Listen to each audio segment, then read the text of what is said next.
గత కొన్నేళ్లుగా Raj Tarun love matter సినీ ఇండస్ట్రీలో హాట్ టాపిక్ గా మారింది. రాజ్ తరుణ్ తనను మోసం చేశాడంటూ లావణ్య కొద్ది రోజుల క్రితం మీడియాకు ఎక్కింది. అంతేకాదు రాజ్ తరుణ్ ప్రస్తుత తను చేస్తున్న సినిమా మాల్వి మల్హోత్రాతో సన్నిహితంగా ఉంటూ తనను దూరం పెట్టారంటూ పెద్ద రచ్చే చేసింది. తనతో దాదాపు 11 ఏళ్లు లివింగ్ రిలేషన్షిప్ లో ఉన్న రాజ్ తరుణ్ మాల్వి మల్హోత్రాతో పరిచయం తర్వాత తనను దూరం పెట్టినట్లు పెద్ద రచ్చ చేసింది. అంతేకాదు రాజ్ తరుణ్ ని గుడిలో పెళ్లి చేసుకున్నట్టు చెప్పింది. అన్విక అన్న పేరుతో ఒకే ఇంట్లో ఉన్నామని, తాను గర్భం దాల్చితే రాజ్ తరుణే అబార్షన్ చేయించాడని ఆరోపించింది. రాజ్ ను వదిలేయాలని లేదంటే అంతు చూస్తామని మాల్వి ఆమె సోదరుడు తనకు వార్నింగ్ ఇచ్చారని లావణ్య ఫిర్యాదులో పేర్కొన్నారు.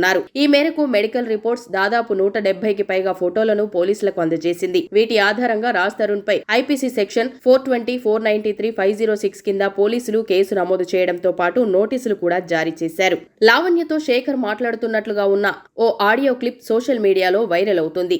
ఇందులో లావణ్యకు శేఖర్ కు మధ్య తీవ్ర స్థాయిలో వాగ్వివాదం జరిగింది. లావణ్య డ్రగ్స్ అమ్మినట్లుగా శేఖర్ భాష ఆరోపించడంతో ప్రూఫ్స్ చూపించాలని ఆమె నిలదీశారు. ఏమీ లేకుండా ఓ ఆడపిల్లను 45 రోజుల పాటు చెంచల్గూడ జైల్లో పెట్టారు కదా అని శేఖర్ వ్యాఖ్యానించారు. దీనికి లావణ్య స్పందిస్తూ, మీ వల్ల గీత అనే అమ్మాయి సూసైడ్ చేసుకుందని, పంజాగుట్ట పోలీస్ స్టేషన్లో ఎఫ్ఐఆర్ రిజిస్టర్ అయిందని ఆరోపించింది. ఈ మ్యాటర్ పై శేఖర్ భాష మాట్లాడుతూ, లావణ్యకు రాజ్ తరుణ్, సుశాంత్ సహా మరికొంతమందితో ఎఫ్ఐఆర్ ఉన్నట్లు కొన్ని నిజాలు బయట పెట్టాడు. రాజ్ తరుణ్, సుశాంత్, మస్తాన్ సహా ఎంతో మందితో ఆమె సన్నిహితంగా ఉన్న కొన్ని ఫోటోలను బయట పెట్టాడు. అలాగే రాజమండ్రిలో లావణ్యపై ఒక బ్లాక్ మెయిలింగ్ కేసుతో పాటు తెలుగులో నార్సింగి పిఎస్ లో ఎల్లో డ్రగ్స్ పిల్లర్ గా రెడ్ హ్యాండెడ్ గా ఆమె పట్టుబడినట్లు చెప్పుకొచ్చాడు. అంతేకాకుండా ఆమె ఎంతో మందిని బ్లాక్ మెయిల్ చేసి డబ్బులు సంపాదించిన విషయాన్ని కూడా ప్రస్తావించారు. ఈ సందర్భంగా మస్తాన్ సాయి అనే వ్యక్తికి లావణ్యకు మధ్య సంబంధం ఏమిటో అని అడిగిన ప్రశ్నకు లావణ్య సమాధానం దాటవేసింది. మొత్తంగా లావణ్య డబ్బు కోసమే రాజ్ తరుణ్ ను ఆమె ఇబ్బందుల పాలు చేసినట్లు శేఖర్ భాష తన దగ్గర ఉన్న ఆధారాలను బయటపెట్టాడు.